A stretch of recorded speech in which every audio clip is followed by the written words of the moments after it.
Hi, I'm Alex, a PGA Golf professional and top 50 golf coach.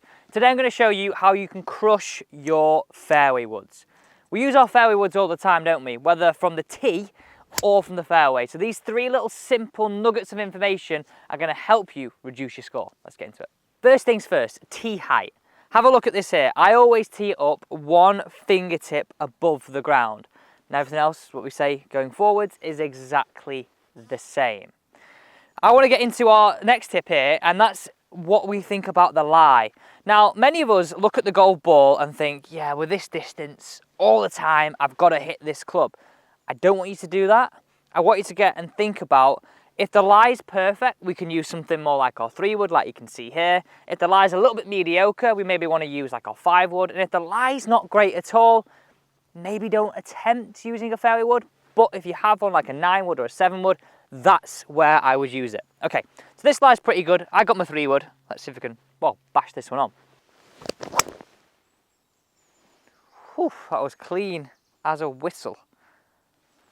Now, this next bit is where I think you'll really find that you start to crunch those fairway woods off the deck. Okay, I've got my alignment stick and my head cover. You actually only need your head cover if you want to use that. I just prefer using the alignment stick. So all you're going to do for this next point is mark on where your head cover finishes on your alignment stick. So as I've done there, okay? Really nice and simple. You're then going to place this down, so you just either use your head cover as a marker if you want. You're then going to place this down to where your golf ball would sit in the middle of that space. So let me move this out of the way for you. You can see you've got the back of the alignment stick, the front of the alignment stick. We're going to concentrate now, and this is where you're going to really feel like you're going to crunch down. Most people try and lift the 3-wood. We see there's not a lot of loft. I want you to feel like you're going to brush this ground for this space afterwards, up until that mark there. Maybe make it a little bit bigger. So all this here is where we're going to try and brush that. Let me turn that so you can see it. So really nice and simple. You put your head cover down, split the gap where your ball is, and now you're going to hit some shots away trying to crush it. Because you can really make sense of this. Look at these two examples. Really pay close attention to this, because this is, like I say, the bit where you crunch it. If I'm sort of lifting it and scooping it, and this is so tempting when you don't see a lot of loft, I wouldn't sort of contact the ground here. I'd sort of miss it and sort of catch the ball halfway up.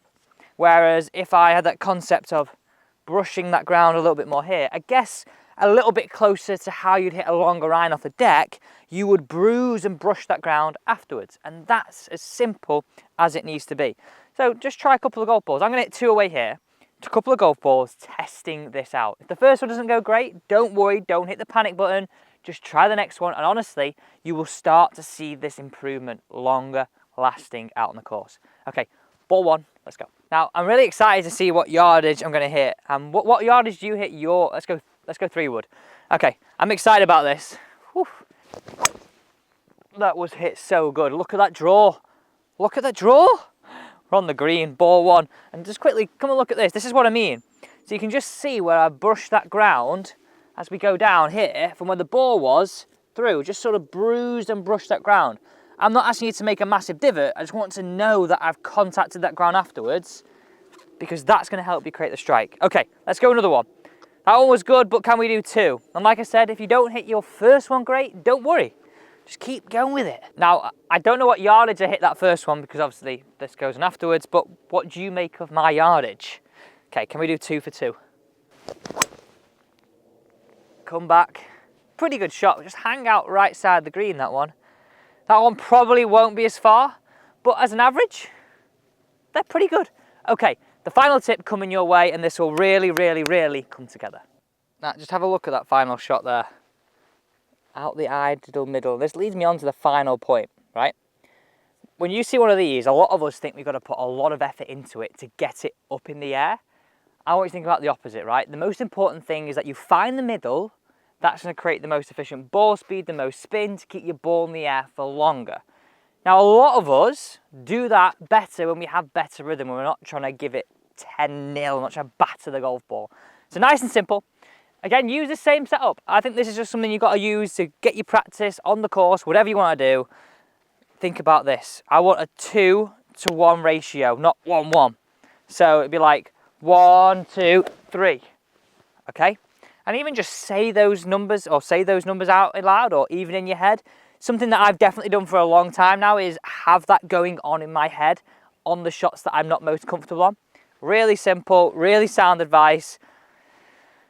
Can we get another one on the green? 2 on the green, 1 just a little bit right. Can we get this one on? Oh, that's got to be the best of the lot. That was the smoothest swing, best swing. Get up! Oh, we're dancing. I'm going to go up to the green and just show you where they finished. Absolutely buzzing with these 3. 1, 2. If you always did that with your fairway woods, that'll be mint. Guys, thanks so much for watching. Don't forget, if you are enjoying the content, subscribe to the channel. Helps me and it helps this channel grow. Thank you.